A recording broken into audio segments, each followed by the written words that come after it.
Dari sekian banyak janji yang kemudian diucapkan oleh Bapak Presiden Prabowo Subianto untuk memberikan harapan-harapan kepada masyarakat, itu salah satu yang paling sangat tidak muncul dari pembicaraan-pembicaraan Bapak Presiden adalah tentang 3 juta rumah. Bang Ara ini menyampaikan dalam Komisi 5 ketika rapat paripurna bersama DPR, ini kan akhirnya terungkap bahwa ada satu peristiwa di Kabupaten Sumeneb, ternyata BSPS ini tidak tepat sasaran dan ada dugaan-dugaan indikasi korupsi.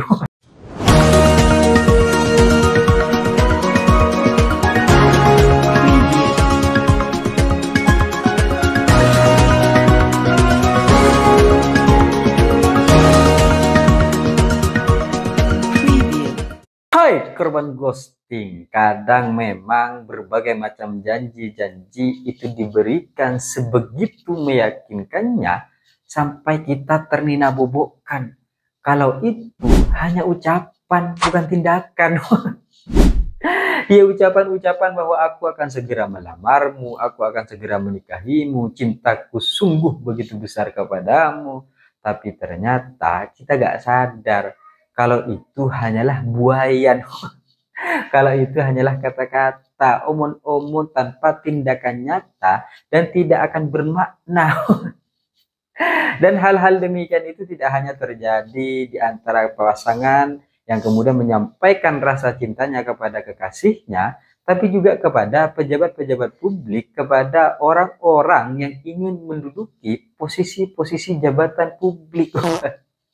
Dari kampanye-kampanye yang dilakukan, mereka pasti memberikan janji-janji manis, harapan-harapan kepada masyarakat, seolah-olah masa depan mereka, masa depan seluruh masyarakat akan bahagia dan nyaman serta tenang. Tapi ketika mereka sudah mendapatkan kursi itu, perlahan harus mulai dikoreksi, perlahan harus mulai diklarifikasi, perlahan harus mulai dirubah. Karena menjalankan janji-janji itu tidak semudah kita menyampaikan narasi ini gitu, gak semudah itu gitu, gak semudah ketika kita mengucapkan janji-janji itu. Dan kita tahu bahwa ada satu janji di era Prabowo Subianto dan Gibran Rakabuming Raka terkait dengan 3 juta rumah. Kita tahu bahwa janji Presiden Prabowo ini kan cukup banyak, mulai dari makan bergizi gratis dan hal-hal lainnya lah, korupsi yang akan diberantas atau apapun itu. Tapi ada satu juga, yaitu tentang janji 3 juta rumah per tahun. Dulu kalimatnya adalah per tahun, meskipun sekarang berubah. Menteri Ara mengklarifikasi, di mana kalimat per tahun itu? Apakah saya menyampaikan sendiri atau seperti apa? Agak-agak lupa ingatan, dan kita nggak tahu juga sebenarnya persoalannya ini bukan tentang per tahun atau tidak per tahun, tapi kalau kita lihat sampai hari ini, janji 3 juta rumah penuh dengan ketidakjelasan. Awalnya 3 juta rumah ini dijanjikan per tahun, dinarasikan dalam janji-janji politik akan dibangun per tahun, bukan selama 1 periode, tapi per tahun. Tapi ternyata seiring berjalannya waktu dirubah. Rasa-rasanya ini nggak bisa per tahun. Gimana kita bangun per tahun? Yang kalau per tahun, maka satu hari setidaknya Menteri PKP Bang Ara ini harus membangun sekitar 8.000 sekian rumah per hari. Wow. Ini bukan hanya membuka 2 juta lapangan pekerjaan, ini akan membuka jutaan lapangan pekerjaan. Bukan hanya 2 juta, lebih nih gitu. Dan yang kedua adalah rumah ini awalnya gratis gitu, kayak program makan bergizi gratis, 3 juta rumah gratis. Pokoknya gratis aja semuanya gitu. Pendidikan gratis gitu. Pokoknya janjinya gratis aja semuanya. Tapi di pertengahan jalan 3 juta rumah tidak gratis. Ada berbagai macam skema yang harus bayar lah, yang nanti disumbang oleh pemerintah. Ternyata gak semuanya gratis gitu. Jadi kita tidak heran kalau akhirnya ada berbagai macam investasi-investasi yang sulit masuk untuk membantu program 3 juta rumah ini. Bukan kita pesimis, tapi ketika kemudian dilihat apa keuntungan bagi salah satu pihak yang kemudian menginvestasikan uangnya untuk program 3 juta rumah ini, kalau gak ada ya buat apa gitu. Ya kecuali memang orangnya dermawan, ya kan, kebanyakan harta. Gak apa-apa, kayak Bill Gates misalnya, gak apa-apa gitu. Karena beliau mau meninggal dengan keadaan miskin gitu kan, gak apa-apa. Nah, sumbangkan aja untuk 3 juta rumah. Daripada Indonesia menjadi uji coba untuk kemudian obat-obatan, mending uangnya sumbangkan aja untuk 3 juta rumah. Ya, inilah yang kemudian akhirnya harus kita lihat sebagai satu fakta bahwa memang ada perubahan-perubahan itu yang awalnya per tahun ini tidak per tahun, yang awalnya gratis ternyata tidak semuanya gratis. Dan kita lihat bahwa 3 juta rumah sampai hari ini belum menemukan kepastian. Jadi kepastian mulai dari perencanaan dan pembiayaan sejauh ini masih penuh dengan ketidakjelasan.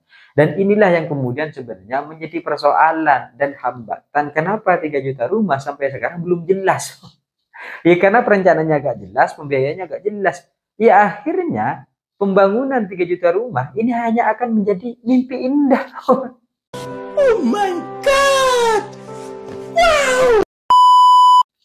Karena 3 juta rumah ini kan sederhana sebenarnya gitu kan. Karena ini bangunan fisik, maka kita hanya butuh rencana yang matang, anggaran, kemudian jadilah rumah ini gitu kan. Tapi kalau itu gak ada, semuanya gak ada, rencananya gak matang, biayanya gak jelas, ya 3 juta rumah hanya akan menjadi mimpi indah gitu. Tapi sebaliknya juga, ketika rencananya jelas, pembiayaannya, anggarannya jelas dari mana, seperti apa pemerintahan pusat ini memberikan anggaran, sektor swasta seperti apa, investasinya bagaimana, perbankan mungkin juga ikut membantu misalnya, maka akhirnya pembangunan 3 juta rumah ini akan clear dan jelas, bukan omon-omon.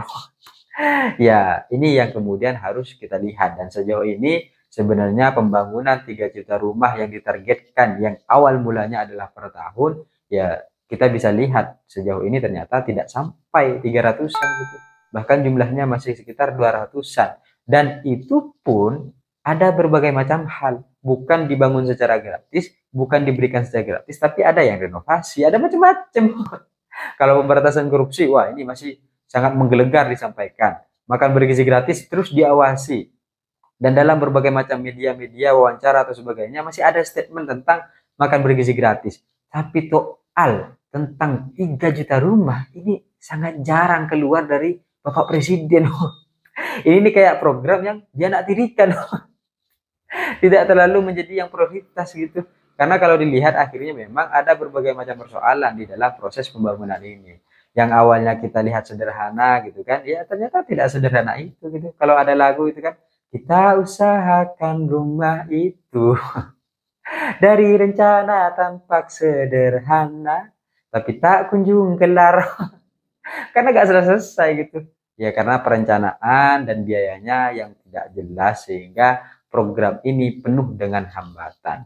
Dan sudah seharusnya saat ini kalau dilihat agar kemudian bisa lebih realistis lah pemerintah melihat segala keadaan-keadaan ini. Bukan berarti kita pesimis, bukan berarti kita tidak optimis atau kita merasa putus asa dengan program 3 juta rumah ini, bukan. Tapi supaya lebih realistis dan supaya nanti tidak juga menjadi bumerang bagi Bapak Presiden Prabowo. Jadi Bapak Ara selaku Menteri PKP ini perlu segera meluruskan secara tegas dan jelas serta lugas bahwa 3 juta rumah ini sebenarnya tidak kemudian gratis secara cuma-cuma atau dibangun seluruhnya oleh pemerintah gitu. Atau diberikan secara gratis, dibangun seluruhnya dan masyarakat bisa langsung mendapatkan. Nggak gitu gitu. Ada yang rumahnya direnovasi, ada yang kemudian pembiayaannya disumbangkan oleh pemerintah, ada yang memang diinvestasikan oleh investor gitu. Ini perlu dijelaskan sehingga suatu saat tidak menjadi bumerang bagi Bapak Presiden Prabowo sendiri gitu. Harus dijelaskan. Karena kalau tidak, nah ini akan menjadi persoalan di masa depan terkait dengan penagihan-penagihan janji-janji Bapak Presiden Prabowo oleh masyarakat. Dan rasa-rasanya Bapak Menteri PKP Bang Ara ini perlu menjadi tameng yang kemudian harus tertusuk anak panah karena janji program 3 juta rumah. Kenapa bisa begitu? Ya setidaknya beginilah ilustrasinya. Jadi Prabowo pernah berjanji tentang 3 juta rumah ya kan, yang kemudian akan gratis, narasinya yang dibangun ketika kampanye, kemudian hari ini tidak bisa diselenggarakan, maka Menteri Ara harus tertusuk terlebih dahulu, kemudian mengakui dan diobatilah tusukan-tusukan ini. Istilahnya begini. Jadi 3 juta rumah ini diklarifikasi, ya kita lebih realistis, dirubah entah 1 juta rumah gitu kan. Kemudian diberikan penjelasan bahwa ini tidak gratis secara cuma-cuma gitu, tapi ada berbagai macam skema-skemanya sehingga ke depan ini tidak hanya menjadi satu mimpi indah bagi masyarakat yang sudah penuh dengan harapan, tapi ternyata fakta dan realitanya tidak sesuai. Makanya ini perlu diluruskan, sehingga berbagai macam bangunan-bangunan yang selama ini ada di Indonesia dalam berbagai macam sektor, yaitu rumah layak huni, ini bisa ditekan sampai angka 0 dengan program-program yang diberikan itu. Ya kalau kita berusaha dengan program 3 juta rumah dan ini tidak cukup realistis, ya dirubahlah gitu. Yang pada intinya adalah rumah layak huni di Indonesia ini tidak ada lagi yang kemudian tidak layak huni, semuanya layak huni gitu loh.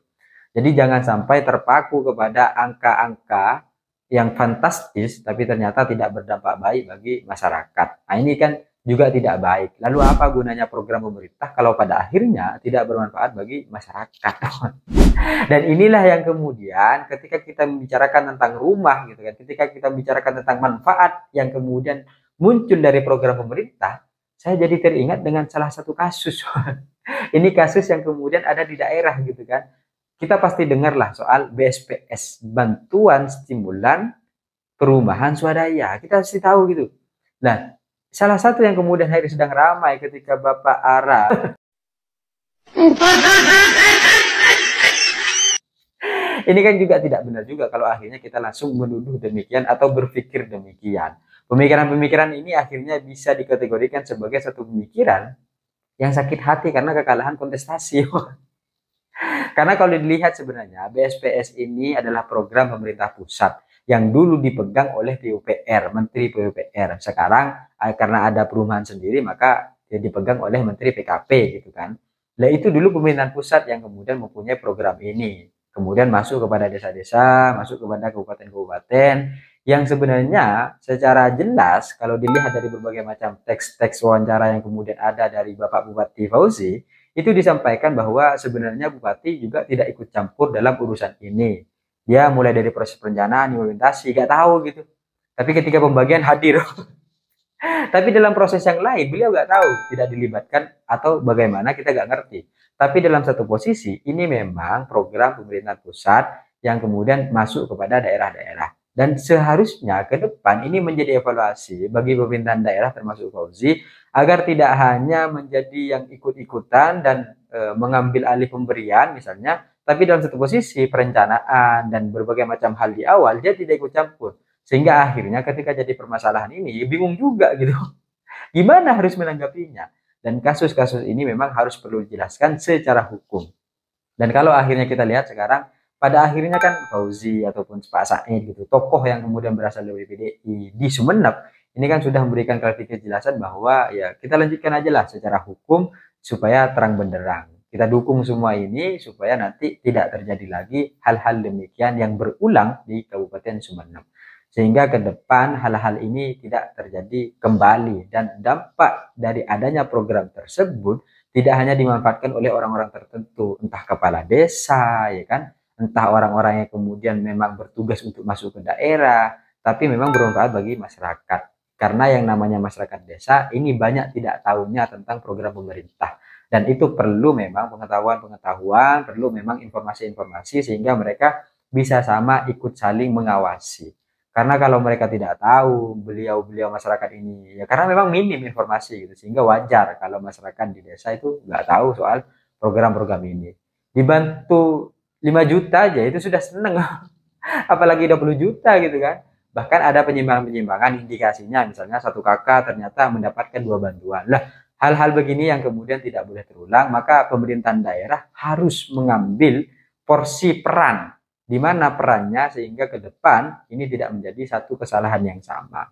Meskipun kita tahu bahwa Sumeneb misalnya, ini menjadi salah satu kabupaten yang nggak ada kemajuan, jalannya rusak, pulaunya gak keurus misalnya.